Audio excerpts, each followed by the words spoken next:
Hola, bona tarda a tots i a totes i benvinguts a aquesta nova sessió del seminari d'hivern de la Unipau. Aquesta és la 23a edició. De fet, la vam començar ahir amb el documental, però érem poquetes persones, així que ressona alguna cosa, no? Sí. Aquí? Doncs això, vam començar ahir amb el documental i que us recomanem que veieu, està a YouTube, està disponible per tothom que el pugui veure i realment val la pena.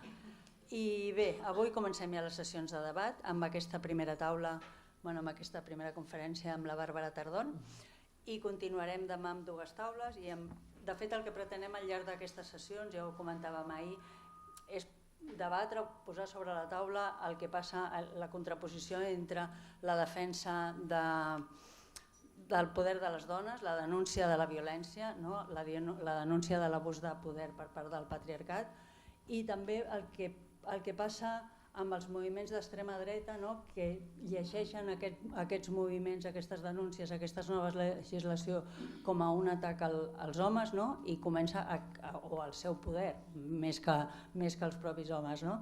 I neix aquests moviments, sobretot a les xarxes de la nanosfera, el moviment de les straight wives, que les dones tornin amb els papers tradicionals, no? Què passa amb això? També allargarem una mica més les violències entrant també en violència contra les dones a través de la grassofòbia, no? Per què les dones hem de tenir un cos perfecte, perquè tot el que passa també amb les operacions d'estètica, amb la manipulació del poder del cos de les dones, senzillament per donar plaer o per donar gust als homes, no? I també altres violències poc visibles com la violència amb les dones gitanes. Doncs de tot això parlarem entre avui i demà i res més, benvingudes i que ho gaudim. Y benvinguda Bárbara y muchas gracias por estar aquí. Muchas gracias. Y contentas de tenerte. Igualmente, un placer. Y Mónica, comences tu. Vale.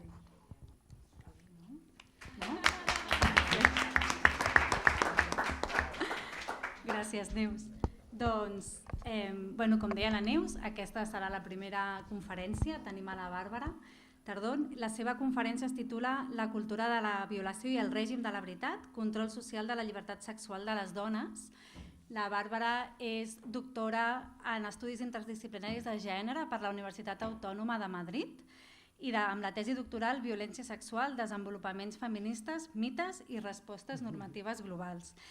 És investigadora, consultora i activista feminista, experta en violència sexual i de gènere contra les dones. I a més, va ser assessora experta en violències de gènere a l'anterior legislatura al Ministeri d'Igualtat que encapçalava la Irene Montero. Jo li donaré pas amb ella, tenim aproximadament una hora i després tindrem aproximadament 30 minuts per fer preguntes i reflexions que tinguem. Gracias. Gracias, Bárbara. Muchas gracias. Buenas tardes. Lo primero de todo, quiero dar las gracias a la Universidad de La Pau por invitarme, a Silvia especialmente, por contactar y sobre todo a todas las personas que habéis venido esta tarde, un viernes. Se agradece un montón que estéis aquí escuchándome y para mí siempre es un placer venir a Cataluña a hablar, a compartir con otras compañeras estupendas que habéis incluido en esta programación, como Elisa, como Silvia o como Sonia, que si podéis venir mañana pues yo os las recomiendo porque son todas estupendas y magníficas. Así que muchísimas gracias, de verdad. Voy a exponer un poquito mi marco teórico y voy a hablaros, como ha comentado Mónica, de la cultura de la violación y específicamente de lo que hemos denominado el control social de la libertad sexual de las mujeres en relación con el régimen de la verdad. Y os preguntaréis qué es eso, pues vamos a entrar sobre ello. Y lo que es más importante es que dejaremos aproximadamente, pues no lo sé, unos minutos después, pues por si me queréis formular alguna pregunta o pues queréis que iniciemos algún tipo de debate. Sí que me parece importante plantear la intervención y esta hora que voy a compartir con todas y con todos vosotros sobre un trabajo en el que llevo inmersa en los últimos años de mi vida, pero desde 3 planos distintos, y para mí sí que es importante señalar esto. Desde lo personal, y siempre me gusta hablar de ello, desde mi biografía como mujer heterosexual, que desde mi infancia he tenido que enfrentar múltiples formas de violencias sexuales por muchos motivos, como sabemos todas las mujeres. También es importante compartir que la presentación que voy a hacer la realizo también desde un lugar muy personal y profesional.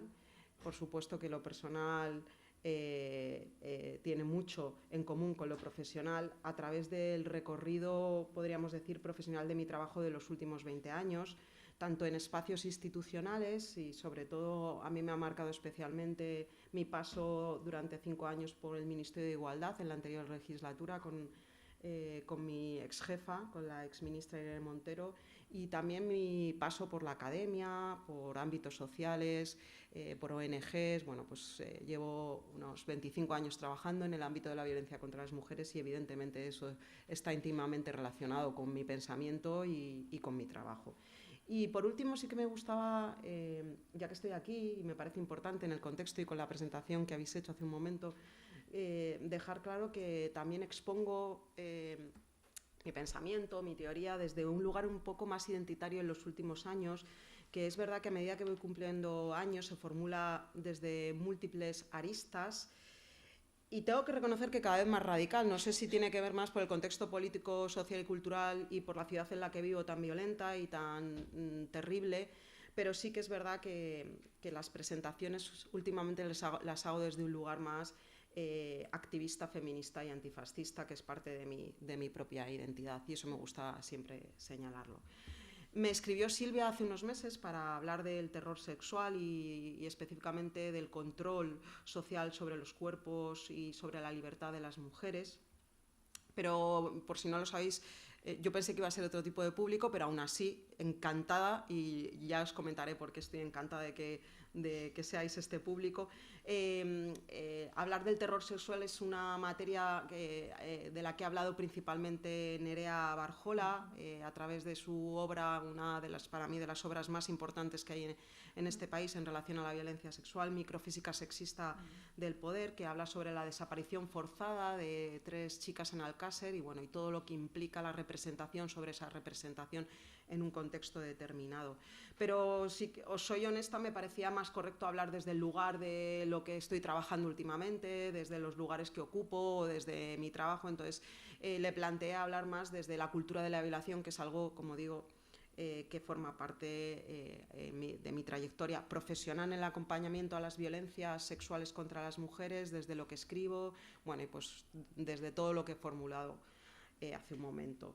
Por eso me parecía muy importante hablar de la cultura de la violación en las historias de las vidas de las mujeres y de forma concreta en algo que me gusta señalar últimamente, que es el impacto transgeneracional que hay de la cultura de la violación y de forma concreta en las vidas de todas las mujeres, algo que todavía está por estudiar y que, a diferencia de otros estudios más relacionados, por ejemplo, con el genocidio o estudios colonialistas o antirracistas, han trabajado más, que, como digo, ese es el impacto transgeneracional del dolor, de los genocidios, del daño en un grupo de población. Para la ponencia y la charla de hoy me gustaría reflexionar en torno a 3 preguntas. La primera de todas ellas es ¿de qué forma la cultura de la violación condiciona la libertad sexual de las mujeres? La segunda me gustaría centrarme principalmente en algunos dispositivos culturales que en este siglo XX y principios del siglo XXI han reforzado la cultura de la violación, en el caso del Estado español. Y por último, y no os preocupéis, ahí no le voy a dedicar mucho tiempo, pero me parece fundamental cerrar con una propuesta de acción frente a esta reacción fascista, extremista, ultraderechista y antifeminista que enfrenta bueno, pues todas las mujeres y que necesitamos combatir para frenar la reproducción agónica de la cultura de la violación. Comenzamos, por tanto, con la primera pregunta. Lo fundamental creo que es, si vamos a hablar de la cultura de la violación, es definir qué es para todas y para todos nosotros la cultura de la violación, en un intento para mí importante de sobrepasar descripciones últimamente bastante simplistas, que entiendo que desde un plano divulgativo tienen sentido, pero que para mí es importante que no se limiten. Cuando hablamos de cultura de la violación solemos hablar de los mitos y de los prejuicios, de los mitos y de las falsas creencias, que no se limiten a un listado de mitos y de mentiras. Por eso me parecía muy importante comenzar compartiendo esa definición que hemos elaborado, que ha elaborado desde hace décadas y décadas el movimiento político feminista y que poquito a poco se ha ido adaptando a la institución y a otros espacios. La cultura de la violación es una expresión que, como digo, fue acuñada por el movimiento político feminista aproximadamente en los años 60, en los años 70, que se refiere pues, a todo un sistema de creencias, de mentiras, de representaciones en torno a lo que es o no es la violencia sexual, en torno a lo que es o a lo que no es o a lo que debe ser una víctima de violencia sexual, a lo que debe ser un agresor sexual, completamente naturalizada y completamente normalizada, central desde mi punto de vista al sostenimiento histórico del orden patriarcal y central a la configuración y al sostenimiento de todas las formas de violencia contra las mujeres. La cultura de la violación, entendida desde el punto de vista que no vamos a entrar en ello, pero desde el que habló Foucault en su día, es también un dispositivo de poder fundamental que tiene como objetivo controlar y disciplinar los cuerpos de todas las mujeres. Y de forma concreta, el objetivo de la cultura de la violación es disciplinar nuestra sexualidad,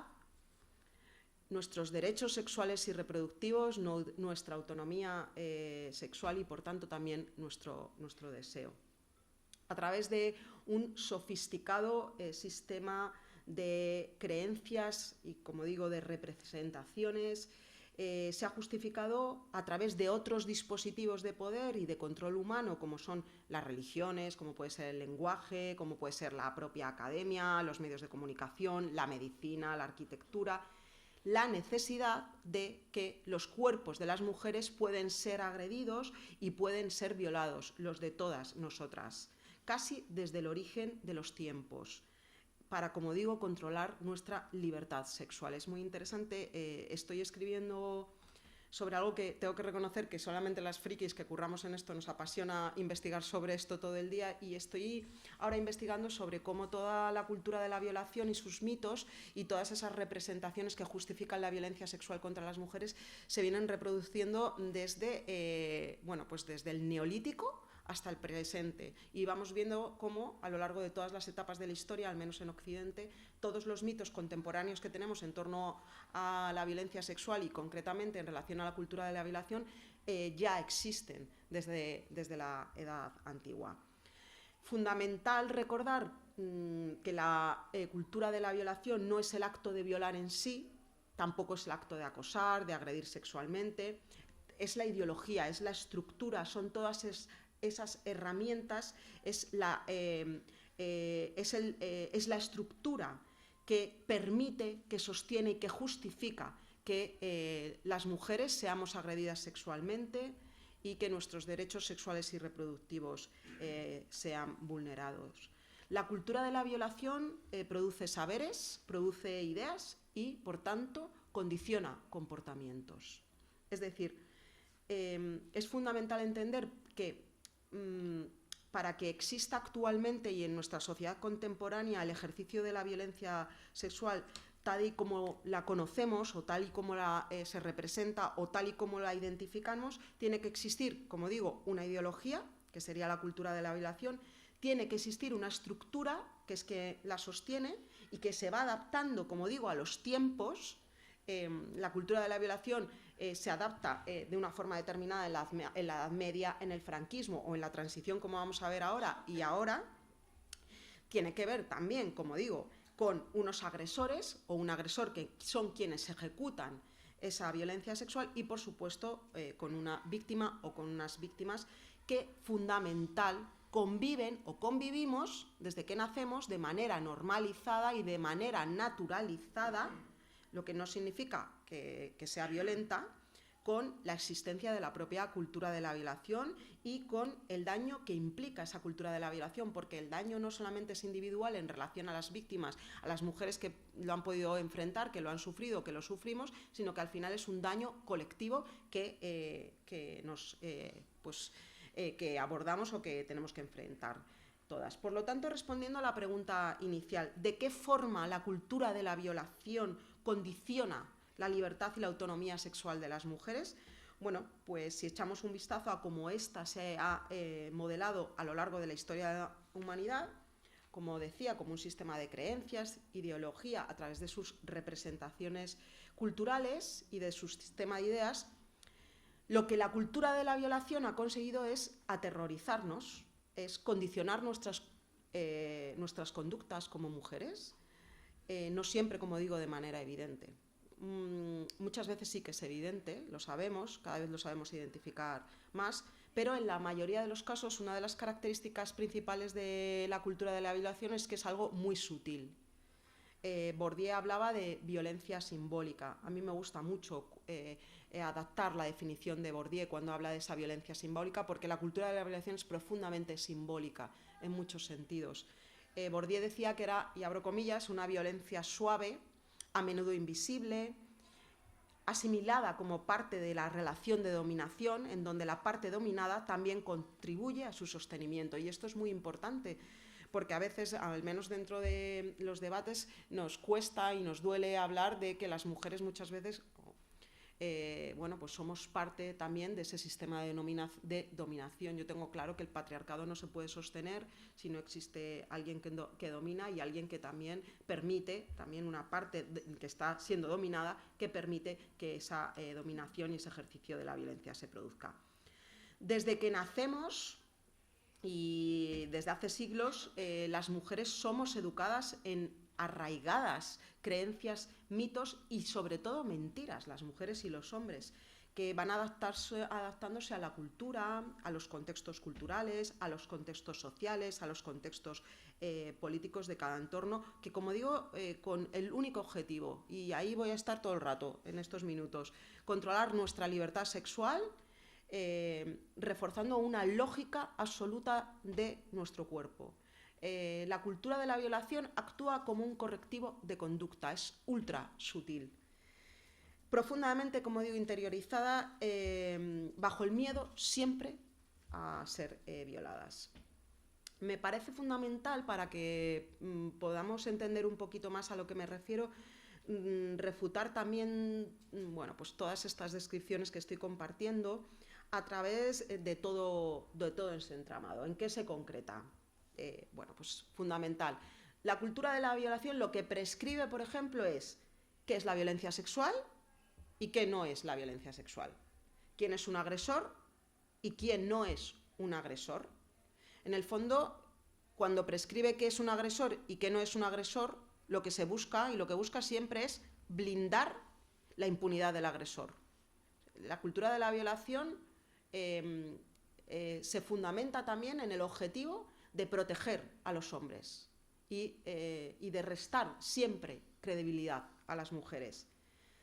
Como digo, prescribe también quién merece ser una víctima y quién no merece ser una víctima, cómo se comporta un agresor y cómo se debe comportar una víctima, quién merece credibilidad y quién no, y quién dentro de nuestro sistema, quién legitima la existencia de esa violencia sexual.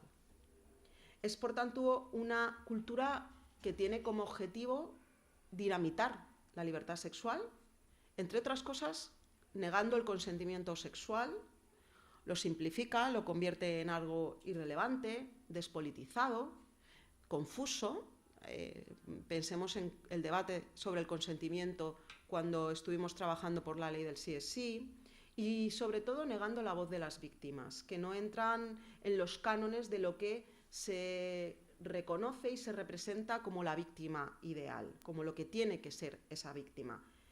ideal. Y por tanto silenciando la voz y la experiencia de todas las mujeres, porque de una forma u otra, como digo, todas hemos sufrido alguna forma de violencia sexual. Por ejemplo, ¿qué es la violencia sexual y qué no es la violencia sexual? Quiero compartir con vosotras y con vosotros una investigación que hicimos Nerea Barjola y yo el año pasado, después del silencio. Es una investigación que nos llevó un año aproximadamente elaborar. Es la primera investigación de alcance estatal sobre las agresiones sexuales y las violencias sexuales en la industria del cine y del audiovisual, y me gusta compartir, bueno, pues sobre qué es, cómo prescribe esa cultura de la violación, lo que es o no la violencia sexual a través de todo su sistema de representaciones. Bueno, pues algunos testimonios a lo largo de todo el informe, y voy a compartir algunos con vosotras y vosotros. Por ejemplo, recuerdo una cena, esto es una directora de cine, de un grupo de discusión de edades de la horquilla entre 55 y 77. Dice: recuerdo una cena de directivos de la entidad en la que fui presidenta hace 6 años, en la que llegué tarde porque tenía que hacer entrevistas para un documental. Al llegar me disculpé y uno de los directivos, delante de todos, respondió: menos mal que estás aquí, porque yo, si tú no me la chupas antes de las reuniones, no soy nadie. Una mujer adulta en un entorno profesional teniendo que escuchar algo así. Las mujeres de la industria y del audiovisual conviven de manera naturalizada con esa cultura de la violación, con todo ese sistema de creencias que justifica, como digo, y que alimenta el ejercicio directo, porque esto sí que es violencia sexual, esto es una agresión sexual. Pero la representación tradicional de lo que es la violencia sexual, que lo que pretende es negar otras formas de violencia sexuales, lo asociamos a esto. Por ejemplo, si tú te metes en Google y buscas qué es lo que es la violencia sexual, pues encuentras una representación tradicional. El sistema de representación patriarcal lo que prescribe es un sistema de representación muy tradicional, hasta el punto, fijaros si es así, que en la pasada legislatura, cuando estábamos debatiendo en pleno horror de la ley del solo sí es sí, no sé si recordáis que la anterior ministra de Justicia, en una entrevista con Àngels Barceló, justificando la modificación de la ley del solo sí es sí, llegó a decir que la víctima tiene muy fácil probar que hubo violencia, solo con una herida ya puede. O sea, lo que trasladaba la anterior ministra de Justicia es que la herida como metáfora es lo que representa la violencia sexual. Es un sistema, como digo, de representaciones histórico. Me ha gustado sacar, bueno, pues esta estampa de Goya, que me parece, en ese trabajo que estoy haciendo ahora, analizando cómo se representa la violencia sexual en la historia, bueno, pues sí que observamos esas representaciones habituales, como digo, normalizadas, de lo que es la violencia sexual, de la forma más clásica. O incluso recordando, siempre me gusta recordar el famoso caso de La Manada, en donde había un juez, el juez Ricardo González, con su voto particular, y hablamos mucho de esa sentencia, porque esa sentencia sí que es verdad, que marca un antes y un después en la representación, al menos colectiva y general, de lo que es la violencia sexual. Y fijaros, dice, es que es súper interesante cómo se distorsiona la imagen en función del lugar que ocupas y de cómo has aprendido a entender esas representaciones. Decía el juez: en ninguna de las imágenes percibo en su expresión ni en sus movimientos atisbo alguno de oposición, rechazo, disgusto, asco, repugnancia, negativa, incomodidad, sufrimiento, dolor, miedo, descontento, desconcierto o cualquier otro sentimiento similar. La expresión de su rostro es en todo momento relajada y distendida, y precisamente por eso incompatible, a mi juicio, con cualquier sentimiento de miedo, temor, rechazo o negativa. No puedo afirmar que permanezca con los ojos cerrados. Lo que documentan las imágenes es sexo entre desconocidos. Lo que muchas, desde el minuto 1, interpretábamos como una clara agresión sexual, este magistrado, fijaros la distorsión y el sesgo tan machista y para mí misógino que tenía sobre lo que es una agresión sexual, que bueno, pues su planteamiento era completamente distinto. Si, por ejemplo, nos vamos a qué es o qué no es la violencia sexual, es muy interesante esa distorsión sobre cómo esa cultura de la violación, insisto, representa lo que tiene que ser esa violencia sexual. Hace poco, con el caso de Julio Iglesias, me llamó enormemente la atención una de las voceras de la cultura de la violación, bueno, de hecho uno de los productos culturales que difunden a capa y espada la cultura de la violación son los medios de comunicación. Y una de las voceras, Ana Obregón, decía algo tremendo, no sé si lo visteis, en relación al caso de Julio Iglesias, en una tertulia de crónica social, se empezó a reír de las víctimas y minimizando, haciendo uso de esa cultura de la violación, minimizando una gravísima agresión sexual como es la que han vivido estas mujeres, decía, ella riéndose decía: os chupan el pito toda la noche y no os salen ampollas, porque una de las agresiones sexuales que relataron las supervivientes y que relatan es precisamente que él las obligaba a masturbarlas. Es interesante también darnos cuenta lo difícil que es a veces nombrar qué es la violencia sexual, y es muy paradigmático, al menos en el contexto de nuestro país, darnos cuenta cómo esa cultura de la violación siempre ha presionado en contra de nombrar. Como decía Celia Amorós, del nombrar para politizar, de dejar de convertir en anécdota la realidad.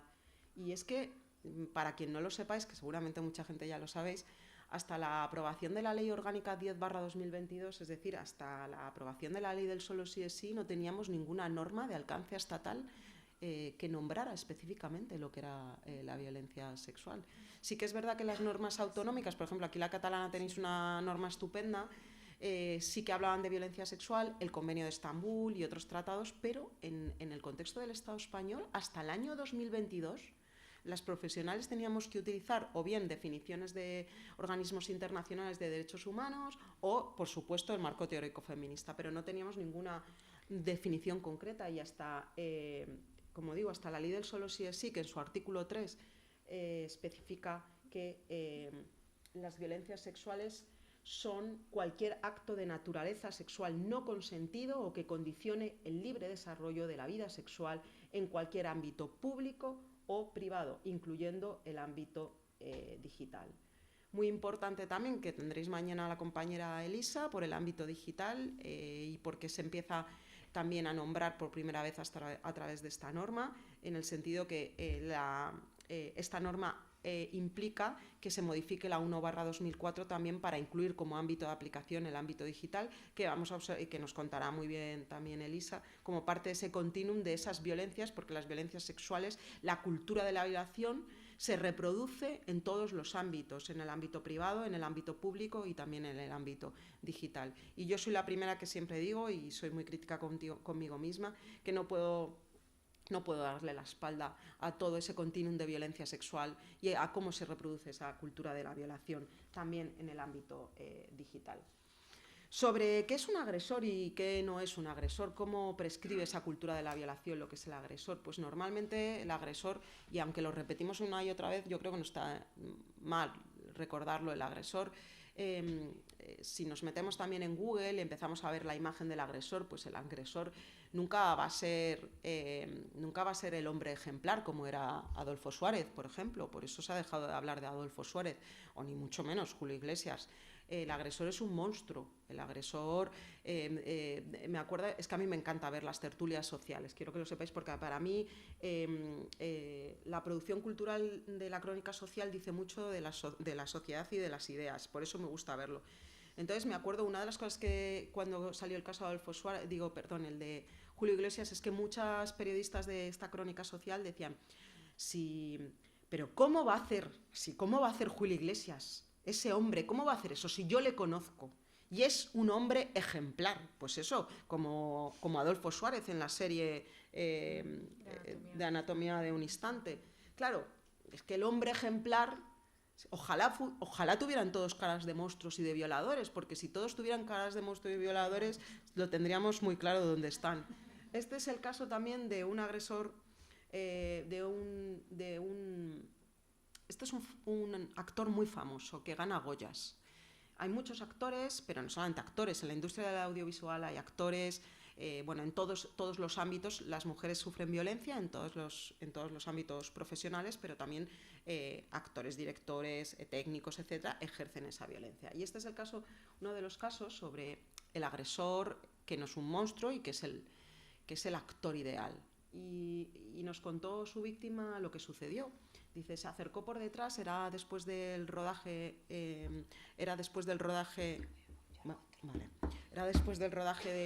de una serie de televisión, era un amigo suyo, se fueron a dormir al hotel. Dice, se acercó por detrás a hacer como la cucharita.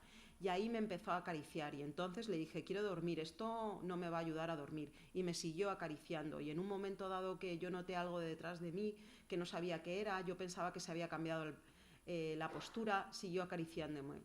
Y ya como a la quinta que yo le dije, quiero dormir. Me dijo, no puedo dormir, me has puesto cachondo. Y le dije, ¿de qué cojones me estás hablando? Y me dijo, entonces, ¿esto qué es? Y lo que yo había sentido, que era una mano, era su pene erecto en mi culo y se volvió a apretar contra mí. Él es un personaje público, nos decía ella. El juicio va a ser público. Tu nombre se va a filtrar. Por eso ella no podía interponer ninguna denuncia. Y como dice ella, en esta industria es muy difícil hacerse un nombre, es complicado. Yo iba a ser la que dijo esto a este actor y no. Yo no quería tener todo otro apellido y para mí, era como muy determinante mi futuro profesional y sobre todo mi privacidad no iba a tener. Y le decían, es que si hablas te van a despedir a ti, la que va a salir perdiendo eres tú. Te van a decir que te protegerán, pero no es cierto. El problema eres tú. Y aquí insisto en algo muy importante. La cultura de la cancelación no existe para los agresores, al menos en la industria del cine y del audiovisual. La cultura de la cancelación existe para las mujeres que sufren agresiones sexuales, que son expulsadas de la industria. Ellos sin ningún problema van a encontrar otro espacio y otro lugar en el que poder trabajar. Sobre el agresor perfecto, pues mirad, me ha gustado compartir una foto de mi familia. A mi izquierda tenéis a mi bisabuela, a mi abuela y a mi tío abuelo. A mi bisabuela, a mi bisabuelo, a mi abuela y a mi tío abuelo. Y es muy interesante como cuando hablamos de ese sistema de representaciones el que nos arrastra esa cultura de la violación, cómo parece esto una familia de principios de siglo ideal. Y realmente mi bisabuela, que se llamaba Maravillas, era una mujer que había sido casada con un tratante de ganado, que es ese señor sentado que está ahí, con un tratante de ganado que la violaba de manera repetida para tener hijos, porque eso es uno de los grandes mandatos también del patriarcado. Y lo que parecía una familia perfecta de principios de siglo, realmente lo que escondía era la institucionalización, ¿no?, de la violación en el matrimonio, que es algo que nos ha perseguido y nos sigue persiguiendo. El agresor ideal nunca va a ser representado como el marido, nunca va a ser representado como el padre. En honor a la verdad tengo que decir que el de la derecha, el que lleva el bigote, ya es mi abuelo y mi abuela, ya de mayor, y mi abuela fue muy afortunada, también se llamaba Maravillas. Fue muy afortunada, la que lleva el traje, que falleció hace un año justamente, fue muy afortunada también, porque tuvo un marido que era mi abuelo, que era un buen hombre. No tengo ni idea si ella hubiera decidido no supeditarse a los mandatos del matrimonio que hubiera pasado, pero al menos mi bisabuela toda la vida recordaba cómo su marido la violaba para tener hijos y mi abuela por lo menos no verbalizó. Pero como digo, tenemos abajo el caso de Giselle Pelicot, como esos agresores que son hombres normales son representados como monstruos, cuando lo que sabemos es que los agresores sexuales han sido siempre, a lo largo de toda la historia de la humanidad, todos los tipos de hombres. Y por supuesto ese hombre ejemplar también, que es Plácido Domingo, que llegó a reconocer y todo que él sí que se había portado mal con las mujeres. La cultura de la violación tiene una cosa muy interesante, es que premia de manera recurrente a los agresores. Premiarles forma parte de blindar esa impunidad. Y les premia, en el caso de este señor, en Madrid le rindieron un homenaje impresionante en el Palacio, en la Zarzuela, ahí rodeada de gente. Es una persona que agredió, además está constatado por una investigación interna por el sindicato específico de cantantes, es que lo voy a decir mal, si alguien sabe aquí de ópera seguro que lo voy a decir mal, pero el sindicato está prohibida su entrada en la Ópera de Los Ángeles, no tiene cartelera en Estados Unidos y está demostrado que es un agresor sexual y que acosó sexualmente a sus compañeras, pero aquí le rinden homenajes. Y lo vemos de manera recurrente. La semana que viene ya está en Televisión Española el documental de Anatomía de un instante, protagonizado por Adolfo Suárez. Que una de las cosas que hizo a la víctima de Adolfo Suárez, precisamente, lo sé porque hemos estado en el entorno con el caso, romper su silencio, fue reexperimentar el trauma a raíz de ver esa película y como, si la habéis visto, a mí me parece que está bastante bien como lo hace, no sé si la habéis visto, pero es que él parece el salvador de este país. ¿Y quién merece ser víctima? ¿Y quién no merece ser víctima? ¿Quién es creíble? Toda la cultura de la violación se construye en torno a la credibilidad también de la víctima. O sea, todo el sistema de creencias y de mitos lo que determina es qué víctima va a ser creíble y qué víctima no va a ser creíble. En el caso, por ejemplo, en el informe de Después del silencio me gusta sacar este testimonio de Belén, están todos los casos anonimizados. Del parto me preguntaron todo. Y como yo había hecho una obra de teatro sobre violencia obstétrica, decían a ella... Ay, perdonad.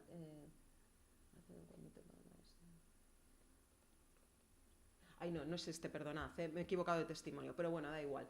He puesto otro testimonio distinto. En cualquier caso, ¿quién no merece ser víctima? Pues todas las mujeres que no tienen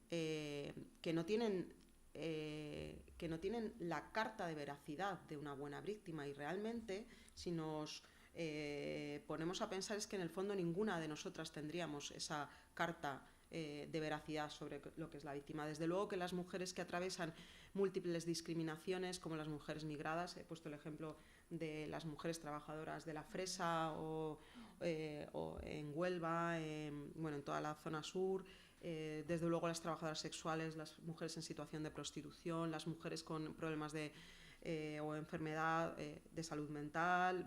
El patriarcado solamente va a otorgar carta de veracidad para decir quién merece ser víctima al sistema judicial. Y es tremendo, porque solo el sistema judicial va a decidir quién puede ser víctima. E incluso cuando el sistema judicial decide que una mujer sí que es víctima de violencia sexual, incluso en esos casos siempre va a haber una duda en torno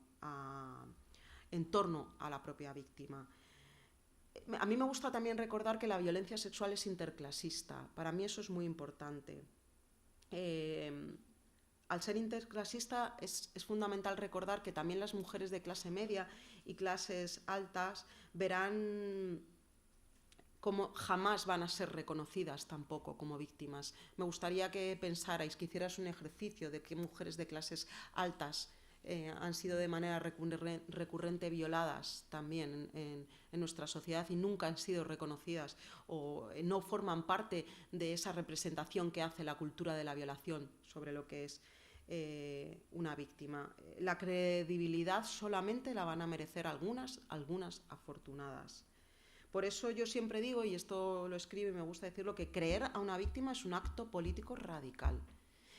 Muy radical. Cuando te llega un caso de alguien que conoces y alguien a quien quieres, todas las personas que estamos aquí nos llevamos la mano a la cabeza, nos asusta pensarlo. Y es un acto radical creer a una víctima. Y por último, ¿quién legitima esa violencia sexual? Insistiendo, pues la única carta de veracidad la otorga el sistema judicial. El hábitus que decía Bourdieu, o sea, fijaros qué pedazo de hábitus, qué pedazo de sistema judicial tenemos, que se cree de verdad que otorgan esa carta de veracidad en ese régimen de la verdad, que incluso con informes médicos, es decir, si nos ponemos a hacer un análisis, no sé si alguien aquí será sanitario, médico, médica, que son como las clases sociales top 10, que incluso con un informe médico e incluso, bueno, pues con pruebas biológicas, como por ejemplo el caso de Dani Alves, pongo casos que son más conocidos, incluso en ese caso absuelven al agresor. O sea, el poder de la verdad está en manos del sistema judicial. Me gustaría pasar a continuación a la siguiente pregunta. ¿Qué dispositivos... ¿me puedes poner un papelito cuánto me queda? Claro. Gracias. ¿Qué dispositivos culturales son aquellos que en el siglo XX, finales del XX y XXI, específicamente entre el 2020 y el 2026, creo que han reforzado la cultura de la violación en el caso del Estado español? Seguramente si nos ponemos a rastrear vamos a encontrar muchísimos dispositivos culturales. Entiendo dispositivo cultural como un entramado histórico de discursos, de imágenes, de prácticas, de tecnologías que organizan la producción del sentido, que regula lo que tiene que ser visible, lo que tiene que decirse y que contribuye, por tanto, a la configuración también del poder y de las numerosas subjetividades. ¿Qué dispositivos culturales encontramos? Y me gustaría centrarme en tres. El primero, que es la primera vez que comparto sobre lo que estoy escribiendo, es el destape, la producción cultural del cine del destape. El segundo sería el caso de Alcácer, sobre el que no voy a entrar porque podéis leer toda la obra de Nerea Barjola. Y el tercero es la aprobación de la ley del solo sí es sí. Como a través de cómo se comunica y representan esos tres hitos, se consolida la cultura de la violación en nuestro país.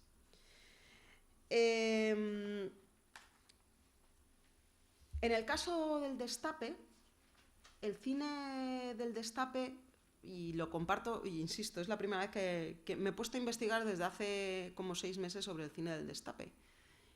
Y me ha gustado mucho la generación que ha venido hoy aquí porque sois generación del destape, lo sabéis muy bien. Y hay generaciones jóvenes que no han visto el destape. Yo tengo 49 años y también de una forma u otra he visto el destape. El destape... bueno, como para quien no lo sepáis, es uno de los productos culturales de consumo masivos de mayor impacto que ha tenido en el imaginario colectivo de nuestro país. Como nos recuerda, he estado leyendo Natalia Ardanaz en una tesis doctoral interesantísima que ha hecho sobre el cine del destape desde un punto de vista histórico. Fue visto desde el primer momento casi como con un contrapunto liberador y subversivo frente a la España franquista. Claro, estaréis diciendo que va, si es insoportable, si es asqueroso. Me he vuelto a ver películas del destape y efectivamente es repugnante, es asqueroso, sí. Es una pasada, si podéis volver a ver sus películas, es una pasada todo lo que nos estaba diciendo y todo lo que estaba comunicando el destape.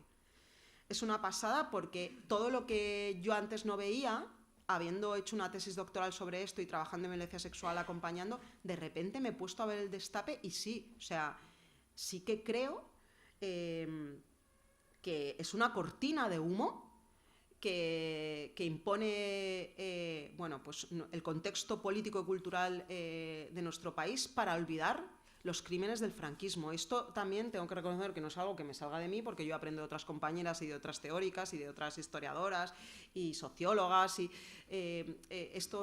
todo esto viene pues, porque he leído y porque efectivamente me he dado cuenta que tiene todo un porqué. Dice Natalia Ardanaz que, como os comentaba, en un primer momento fue visto como con su contrapunto liberador y subversivo. Y a mí me llama la atención, leyendo tanto esta tesis como otras tesis, o a otras compañeras y compañeros, e incluso también en medios progresistas, que, aunque sí que es verdad que tiene un marco político y teórico feminista y progresista, que se reivindica, sí que me llama la atención que no se habla de la violación. Sí que se habla de la cosificación de los cuerpos de las mujeres, pero no se habla concretamente en ningún estudio de la cultura de la violación y tampoco concretamente de cómo se viola en el cine del destape.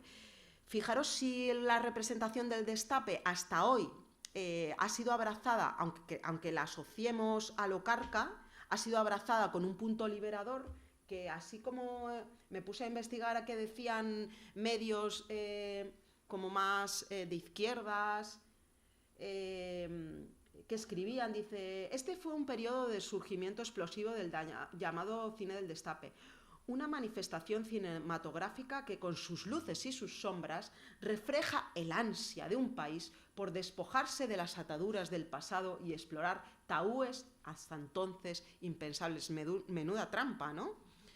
En el país, en el 2023, cuando el Destape fue más que tetas y manolos, cómo redescubrir el cine más denostado de España. Es como se reinterpreta, para mí es profundamente erróneo y falaz, cómo se reinterpreta desde otros marcos, pero no sale a la luz en ese intento de reinterpretación más progresista, no sale a la luz lo que sí que simboliza para mí el Destape. No sé si sabéis que el Destape produjo casi un total de 2.500 películas. Natalia Ardanaz comenta que es el periodo más prolífico de toda la historia del cine español. Va desde el año 84 hasta que comienzan las salas de Cine X, en donde ya se produce otro modelo de consumo de ese cine. Y junto con Torrente es el cine que más ganancias ha dado al Estado español. Es el cine del Destape. Yo esto no lo sabía, ¿eh? Yo sabía que Torrente sí, pero yo no tenía ni idea que el Destape. Como decía, me llama mucho la atención que muchos artículos de la época o incluso en la literatura actual hacen un análisis bastante crítico feminista sobre las mujeres como objetos sexuales en el cine del Destape, sobre lo que representó, pero no se habla específicamente en ningún caso de violencia sexual. Yo, sin embargo, sí que tengo claro que el cine Destape no solamente no contribuyó a la liberación sexual, sino que se fundió con nuevas representaciones, adaptadas, por supuesto, a los tiempos esos de la transición hasta el año 84, para seguir consolidando la cultura de la violación.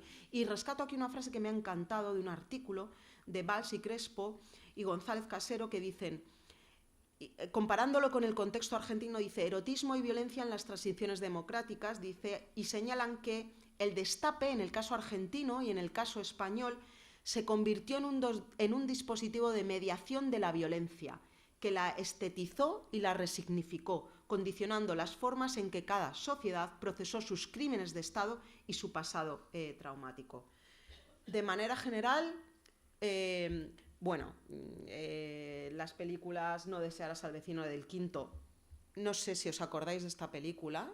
El protagonista, Alfredo Landa, él es un hombre homosexual, es un hombre gay, que no es un hombre gay, que para tener trabajo imita o se hace pasar por un hombre gay, que es costurero, no me sale la palabra, sastre, que es sastre.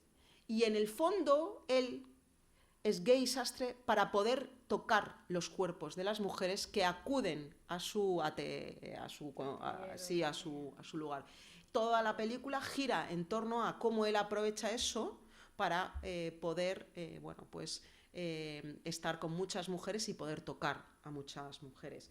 Llamativo y muy común en todo el cine del Destape, es una pasada. O sea, yo no sé, os animo a que veáis una película después de esta charla para que flipéis. O sea, pero es que vais a flipar más de lo que ya flipasteis.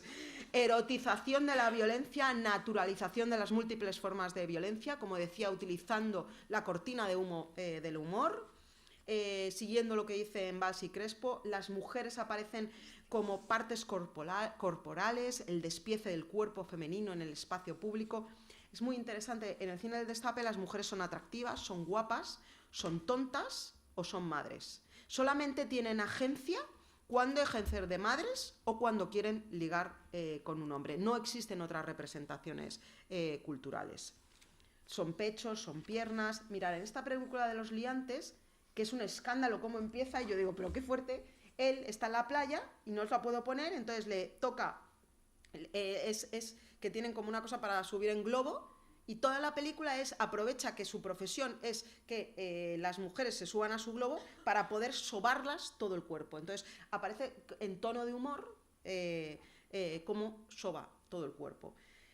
Importante también características, cómo se manipula la libertad sexual a través, por eso, de esa cultura de la violación, que lo que hace es representa el sexo como la modernidad, como la apertura. Otro elemento fundamental es cómo la agresión sexual se despolitiza por completo, como vemos, observáis, a través de la representación del humor. En ningún caso existe el consentimiento. Como os decía al inicio, una de las características de la cultura de la violación es la negación del consentimiento, y en ningún momento vemos consentimiento, ni se plantea. A veces se disfraza un poquito de agencia en decisiones de mujeres que dicen que no, pero un no, no, no, el famoso no, no, no, que es sí, que es otra característica de la cultura de la violación, de esas mujeres que se dejan hacer y que se unen. Fijaros qué manipulador la representa, se unen felizmente a esa agresión sexual. Por último, para finalizar en estos minutos, la ley de garantía integral de la libertad sexual.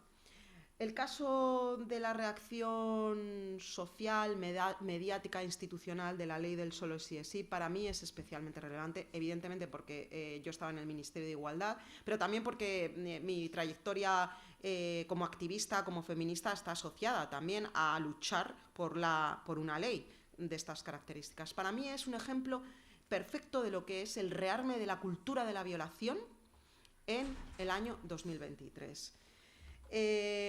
Los hechos que acontecieron durante la elaboración, durante la tramitación, aprobación y entrada en vigor de la LOGILS se retrotraen al año 2019 hasta la actualidad. Como digo, simbolizan el ejemplo perfecto del poder adaptativo que tiene la cultura de la violación al contexto contemporáneo. Yo soy consciente de que las reacciones patriarcales frente al avance de derechos y de los derechos conquistados son parte del ADN de los movimientos ultraconservadores, pero para mí el caso de la LOGILS, de la ley, reviste particulares especiales, porque el objetivo, desde mi punto de vista, de esa reacción es y fue y sigue siendo controlar socialmente nuestra libertad sexual.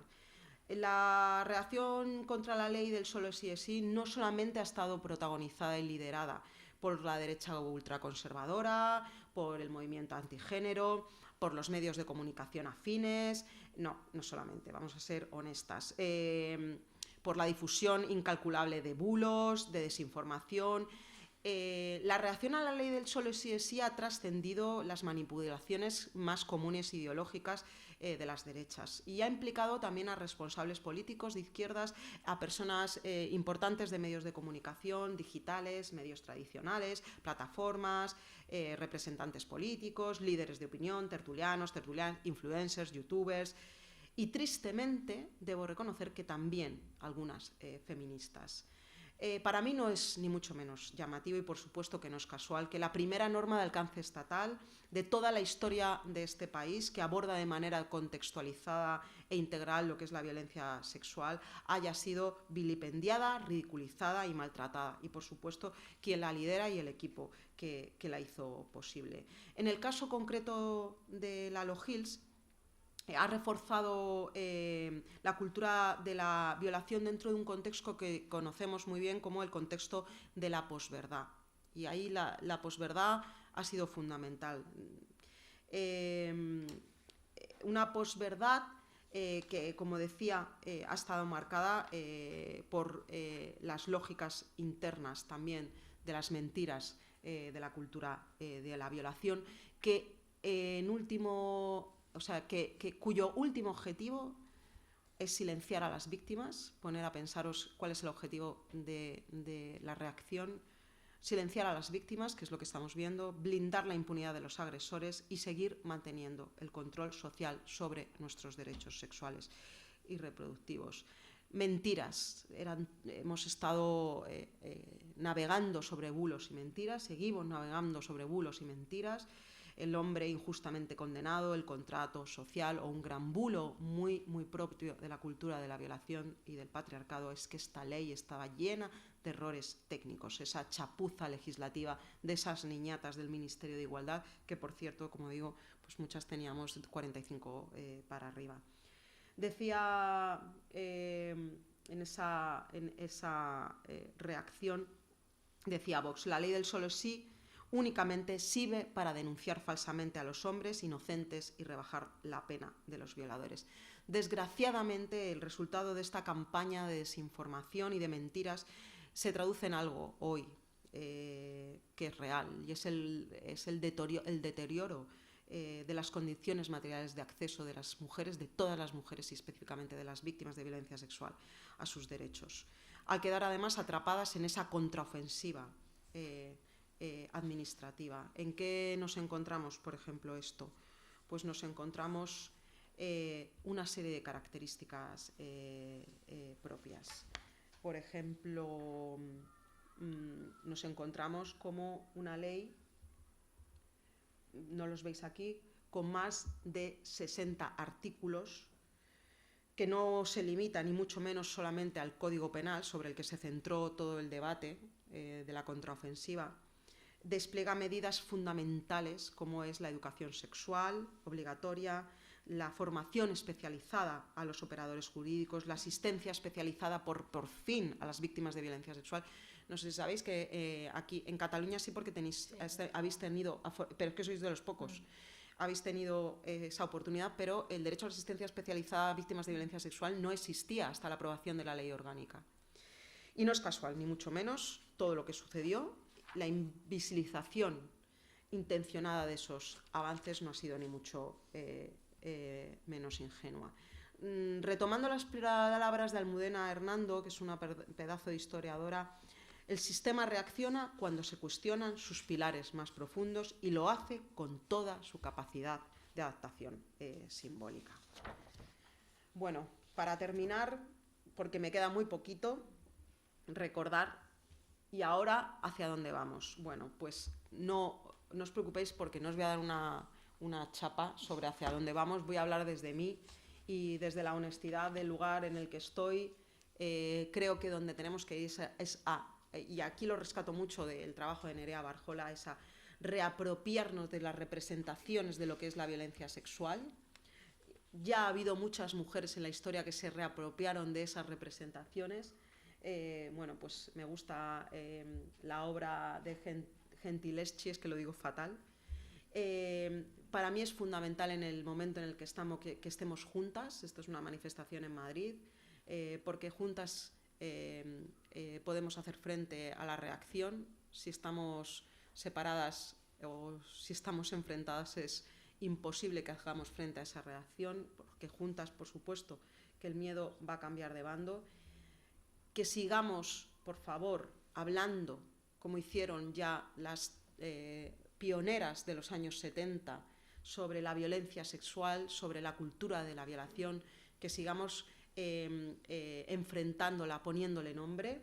Y, por supuesto, no puedo cerrar sin hablar de que, por favor, apropiémonos de la Ley Orgánica 10/2022 para hacerla nuestra y para que todo su articulado se implemente conforme establece cada uno de los artículos. Porque esta ley no es la ley de un ministerio, es la ley de todas las mujeres, es la ley de todas nosotras, es la ley de las víctimas, es la ley de las supervivientes y es una ley que necesita con urgencia que sea implementada pues en toda su dimensión. Muchísimas gracias por vuestra atención durante esta horita.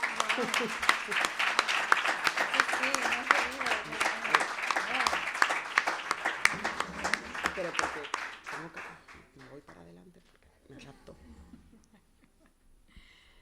Pues muchas gracias, Bàrbara. Gràcies. Obrim torn de paraules. Potser agrairíem que fossin així breus per donar peu a que més persones pugueu dir, però bueno, Tú me dices si quieres que las agrupe o no. Como queráis, libertad relacional, como digo yo con mis amigas. Vale. Animaros a hacer una reflexión, a pensar, o si queréis preguntarme algo de la ley, o aquí estoy para responder. ¿Habéis pensado en el fin del destape o no? Hoy os veo a todo el mundo poniendo la vecina de... ¿A que sí? Total. Los liantes, Pepito el Piscinas. Es que vayan hombres, ¿eh? ¿Lo veis? Es que es súper tramposo, ¿eh?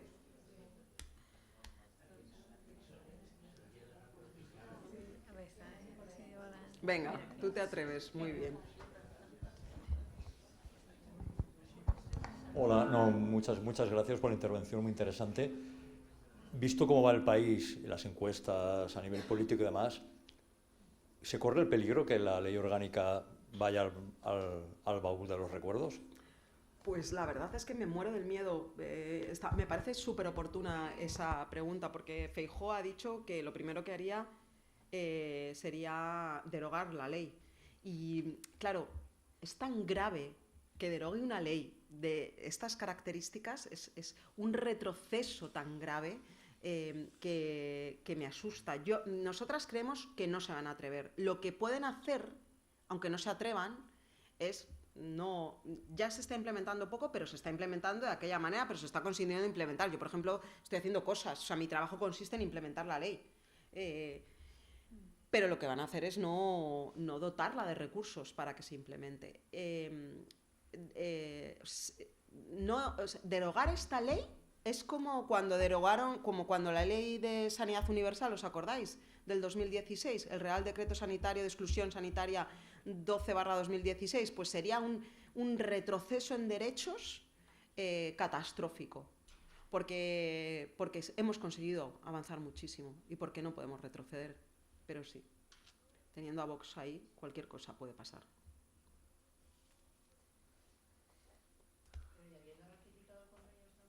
Sí, eso es lo que creemos que no se van a atrever, pero es que desde mi punto de vista son tan chungos que pueden irse, o sea, que pueden, como ha hecho Turquía, porque nos creemos que estamos blindados en ese sentido, porque en este país eso no va a pasar, pero hay países que se han ido del Convenio de Estambul.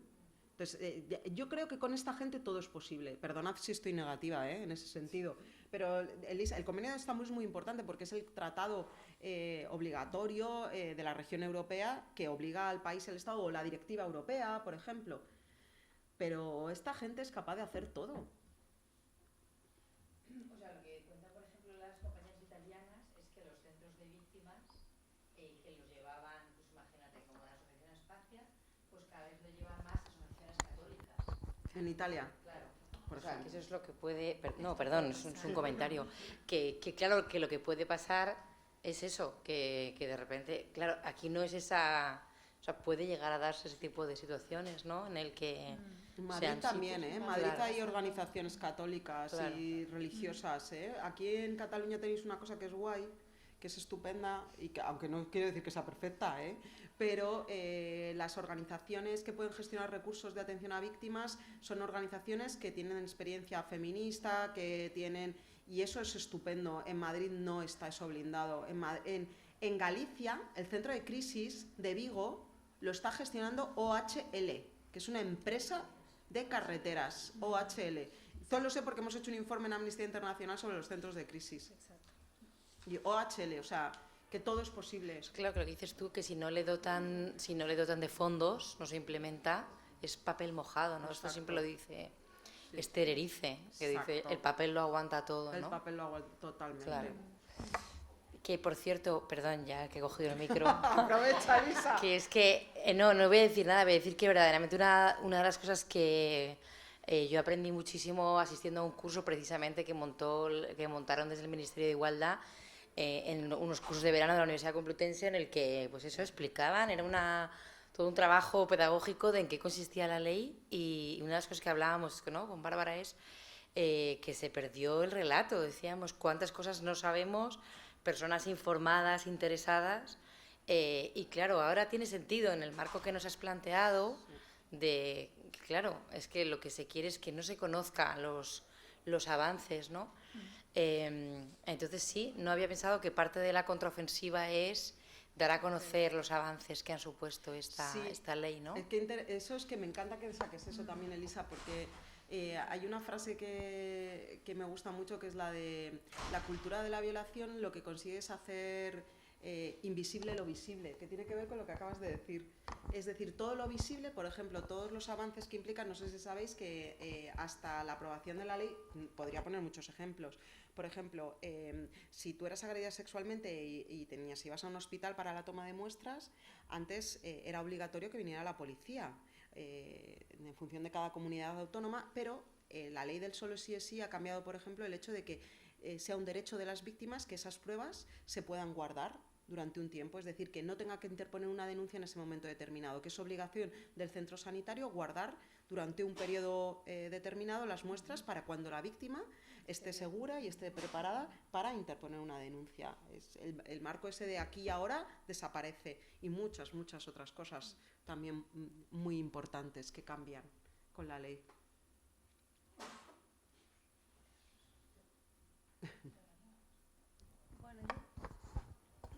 No sé.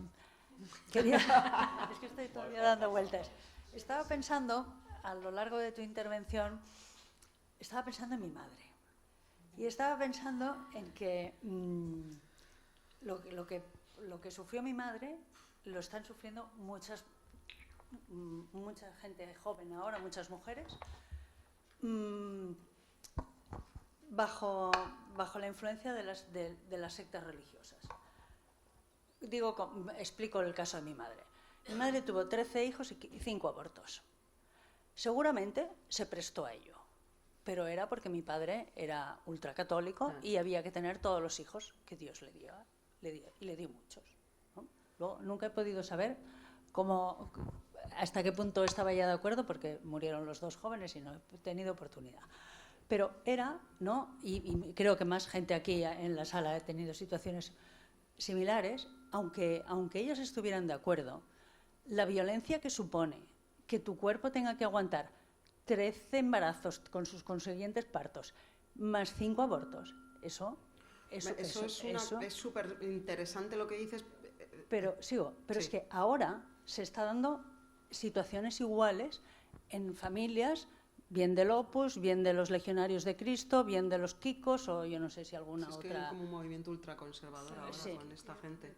Y que en realidad responde a la cultura de la violación, porque no sé si es violación física real, pero da igual, eso es una agresión contra el cuerpo, contra la vida, no se puede vivir bien en esas situaciones. Sí, la verdad es que desconozco cómo son las lógicas de esta gente, de los legionarios y todo esto, pero el ejemplo que has puesto es muy significativo, porque cuando hablaba yo antes de las clases altas siempre hablo de las reinas.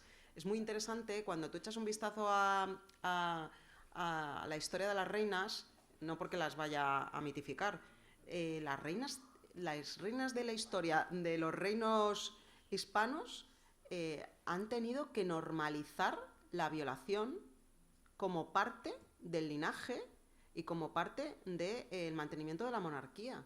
Tenemos casos de reinas que llegaban a tener hasta 20 abortos, hijos, 17, que las casaban con 12 años. Bueno, es algo como normal, también totalmente invisibilizado, totalmente naturalizado, que tenemos el Museo del Prado lleno de reinas, que yo soy súper crítica, el Museo del Prado en femenino, y me pongo a pensar, a esta la violó no sé quién, a esta la violó no sé cuántos, a esta la violó no sé quintos.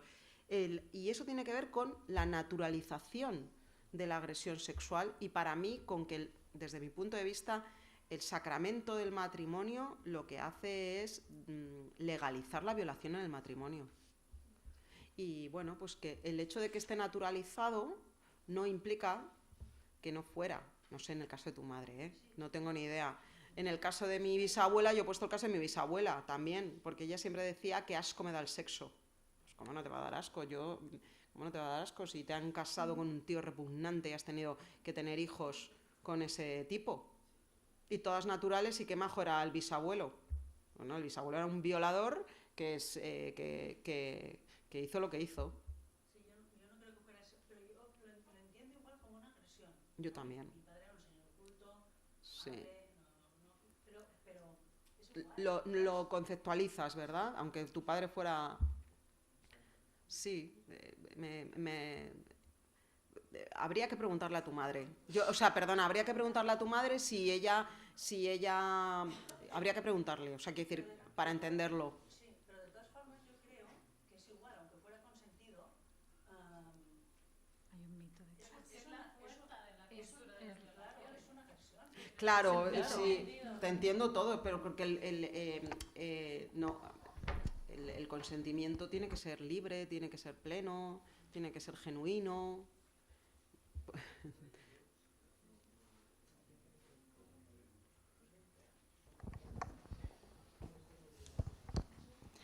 Nuevamente también agradecerte, mucha información muy bien estructurada y agradecer como todo el trabajo que hay detrás de todo esto también, ¿no? Como todo el trabajo de investigación.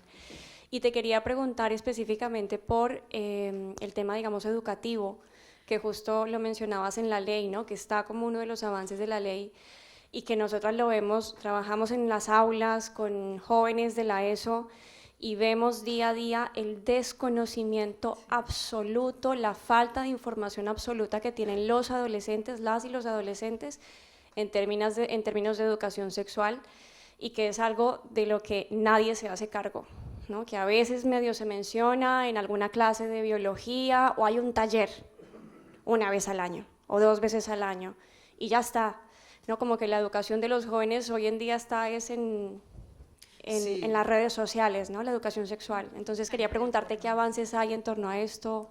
Bueno, yo ahí soy súper, te voy a ser honesta, no soy muy optimista. La ley orgánica, bueno, no solamente la LOMLOE, sino también la LOGILS establece la obligación en todos los ciclos educativos de educación sexual, desde los 0 años, pero con las familias hemos topado. Con las familias hemos topado. Y está siendo tremendo, porque hablar de violencia sexual sigue siendo un tabú, y yo creo que en la escuela se rearma especialmente la cultura de la violación, desde mi punto de vista, porque es sorprendente en la escuela, de niños y niñas, es que hay una reacción por parte de las familias en entornos progresistas también a no hablar de educación sexual, y lo que nos dice la experiencia y lo que nos dice la realidad es que cuanto más hablemos de educación sexual, cuanto más hablemos de sexo, más vamos a prevenir la violencia sexual. Y conocemos un montón de casos, no muchísimos, no lo voy a decir, que cuando han hablado precisamente en el aula, se habla del sexo, de sexualidad, de la violencia, las niñas han podido identificar situaciones, pero trasciende la identificación de la situación. Es hablar de lo que es la sexualidad, es entender que tiene que existir una cultura del consentimiento que trasciende también lo sexual, O sea, ¿qué es eso de consentir? ¿Qué es eso de ser asertivas? Porque a las mujeres no nos enseñan a ser asertivas desde que somos pequeñas, y el consentimiento está íntimamente ligado también, por eso hablamos del sí de sí, a la asertividad, a la voluntad, y la voluntad está ligada a la dignidad. Y en eso soy muy negativa, porque lo que se está haciendo es incumplir la ley de forma sistemática con la educación sexual. Es un tema... de hecho, el presidente del gobierno hace unos años, hace como un par de años, anunció que iba a prohibir a través... ¿qué es lo que iba a prohibir? No la de hace unos días. Iba a prohibir que los niños y niñas vieran porno. No me acuerdo cómo era el titular. Y era como, joder, dejad de prohibir e implementar la educación sexual en las aulas. ¿Por qué no invertís la misma fuerza? ¿Por qué no invertís ese tiempo de prohibición? Que podemos discutirlo, que vale, que una medida, que cuidado con esto, que, bueno, Elisa hablará de todo esto mañana.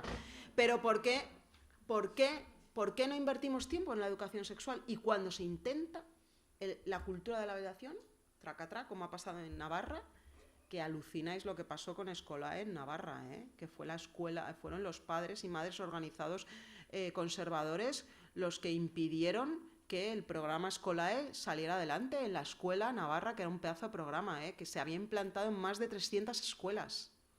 y consiguieron sentencia para quitar el programa de la escuela. O sea, que nos dice todo de la cultura en la que vivimos. Vale.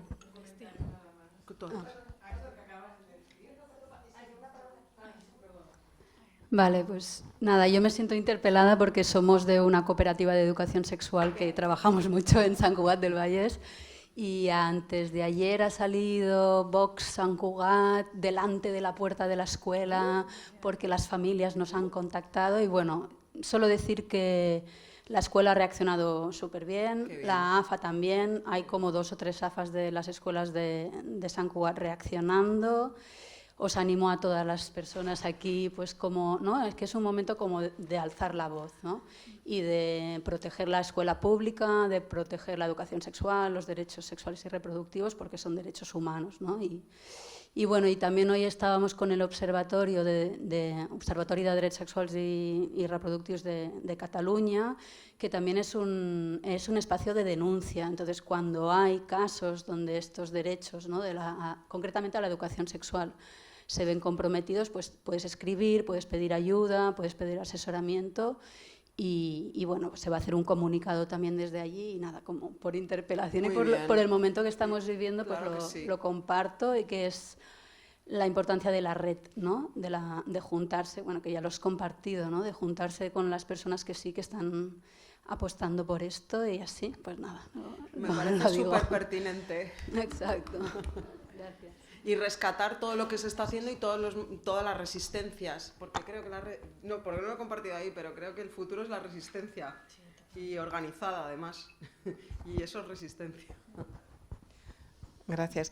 Yo solamente era un comentario cuando has hablado de la sentencia en Navarra, que estaba todo el rato también yo pensando, ¿no? Que al final quienes están aplicando esta ley es también la judicatura. Total. Entonces, vamos a educar en las escuelas, eduquémonos todos y también vayamos a educar a los señores y señoras que se están formando en la escuela judicial para que también tengan pues esta sensibilidad, esta lectura y esta apertura, ¿no? Sí. Y esta reeducación también. Pero bueno, mira, te voy a decir una cosa, ¿sabes dónde no permitieron que incluyéramos la obligación? Las negociaciones de la ley fueron muy chungas, ¿eh?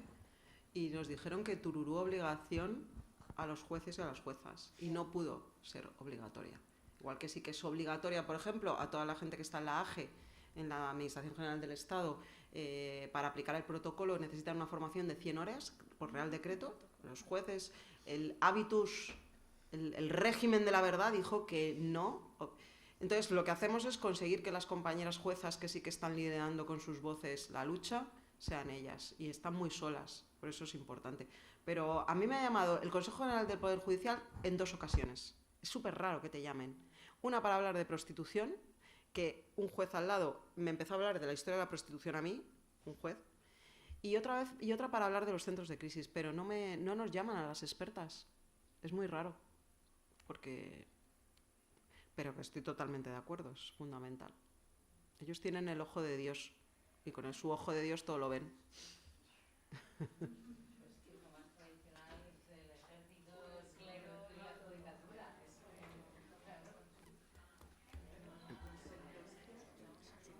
Vamos bien, ¿no? Sí, vamos bien. Si alguien quiere comentar algo más.